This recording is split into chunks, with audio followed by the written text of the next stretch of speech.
गरीब की शादी। शशि की सौतेली माँ ने उसकी शादी की तो बड़े घर में, लेकिन पति कोई काम न करता। आप ससुर जी के साथ काम पर क्यों नहीं जाते? हाँ जाऊंगा, लेकिन कल से। आज जरा मैं दोस्तों के साथ घूमने जा रहा हूँ।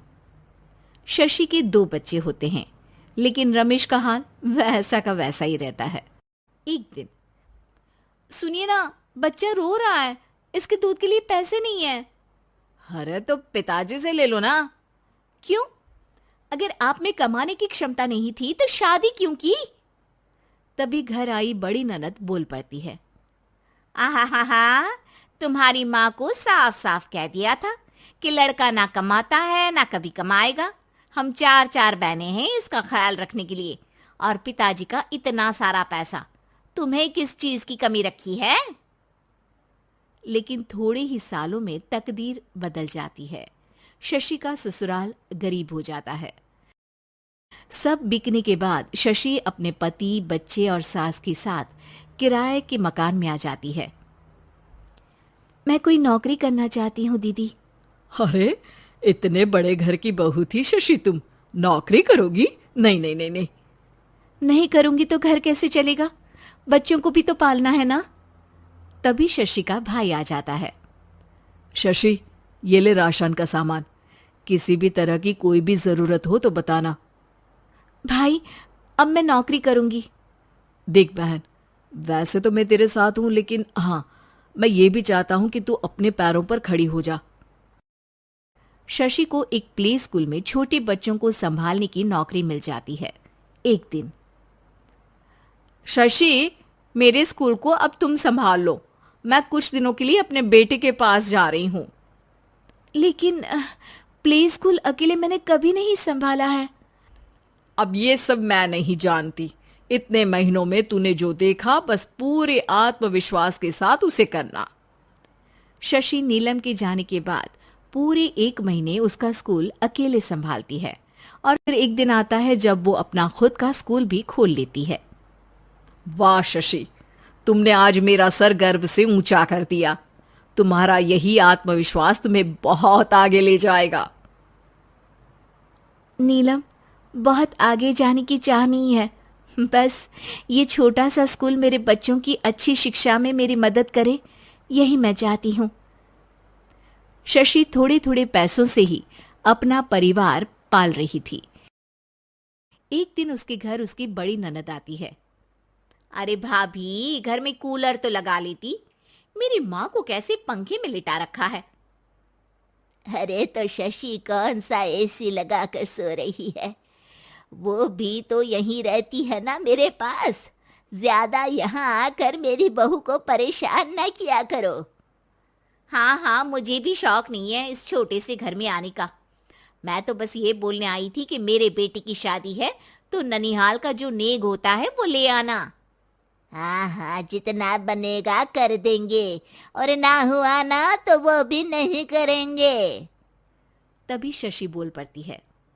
अरे नहीं नहीं माँ जी, रीटा घर की बेटी है, उसके ससुराल वाले उससे शादी पर पूछेंगे कि मायके से क्या मिला। रीटा, तुम मुझे सामान की लिस्ट भेज देना, मैं पूरी कोशिश करूंगी कि तुम्हारी हर डिमांड को पूरा करे। अच्छा, मैं खाना लगाती हूँ। शशि ये बोलकर किचन में चली जाती है। धीरे धीरे कर शशि किसी न किसी तरह अपनी सारी ननदों की डिमांड भी पूरी करती, बच्चों की ख्वाहिशें भी, और उनकी पढ़ाई के लिए पैसे जोड़ती। एक दिन जब शशि का बेटा 12वीं पास करके आता है। माँ, अब तुझे काम करने की जरूरत नहीं है। मैं अब कोई ना कोई नौकरी करके पढ़ाई भी साथ कर लिया करूंगा। शशि को लगता है कि बेटा और आगे पढ़ाई करे, लेकिन वक्त की मार के कारण वो बेटे को काम के लिए हाँ कर देती है। अब बेटा एक बैंक में चपरासी बन जाता है। लड़का देखने में तो बड़ा अच्छा है, अंग्रेजी भी पटर पटर बोलता है, फिर चपरासी क्यों? लड़का सारी बात मैनेजर को बता देता है। अच्छा, तो मैं तुझे एक मौका देता हूँ। तू यहाँ रहकर दूसरे डिपार्टमेंट का भी काम सीख। अगर तू किसी एक का भी काम अच्छे से सीख गया तो मैं तुझे यहाँ टेबल चेयर में बैठने वाली नौकरी दे दूंगा। लेकिन एक दिन शशि की ननद उसे फोन करती है। अरे भाभी, देखो मायका तो मेरा तुम लोगों से ही है। मैंने आपके बेटे और मेरे भतीजे प्रदीप के लिए यहाँ एक नौकरी देखी है। पूरे 5,000 मिलेंगे। वैसे करता ही क्या है, चपरासी ही तो है ना। कोई बात नहीं रीटा, मैं उसे इस शहर के बाहर नहीं भेजना चाहती हूँ। बाकी वो शाम को आएगा तो मैं पूछ लेती हूँ। वहीं प्रदीप मैनेजर की बात से खुश हो जाता है और मैनेजर के काम पर ही नजर रखने लगता है। वो उनकी तरह के पेपर पढ़ता, काम करता और आने वाले लोगों की बातें सुनता। एक दिन बैंक में ऑडिट वाले आते हैं। ये गलत है, पूरी बैलेंस शीट नहीं मिल रही है, कहीं ना कहीं गड़बड़ है। ए मैनेजर, क्या करते हो? बैंक के पैसों का हिसाब सही नहीं है। मैनेजर के पसीने छूट जाते हैं। तभी प्रदीप वहां जाता है। अब क्या मैं ये बैलेंस शीट देख सकता हूँ? अरे बेटा मजाक नहीं, जाओ पानी लेकर आओ एक गिलास।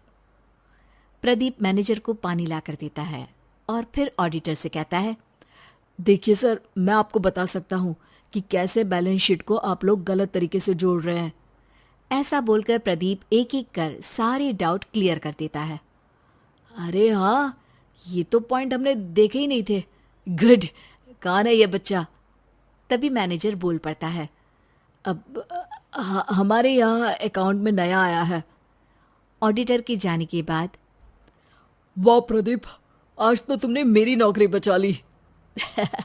और आपने भी तो मेरी नई नौकरी लगा दी, अकाउंटेंट की। बस फिर क्या था, प्रदीप ने एक बार जो सफलता की सीढ़ी चढ़ी, बस चढ़ता ही चला जाता है। फिर एक दिन शशि की ननद, अरे भाभी कैसी हो? घर को तो बड़ा ही सुंदर चमका रखा है। अरे बेटी, कैसे आना हुआ? तू तो इस छोटे से घर में आना भी नहीं चाहती थी। कोई खास काम है क्या? अब हाँ, वो माँ, मेरा जो मजला बेटा है ना, वो अकाउंट से पढ़ाई कर रहा है, तो प्रदीप से बोलकर उसकी भी कहीं अच्छी नौकरी लगा दो ना। सास और शशि समझ जाते हैं कि कैसे पैसे आते ही लोगों के बात करने के तरीके से लेकर रिश्ते निभाने तक में बदलाव आ जाता है।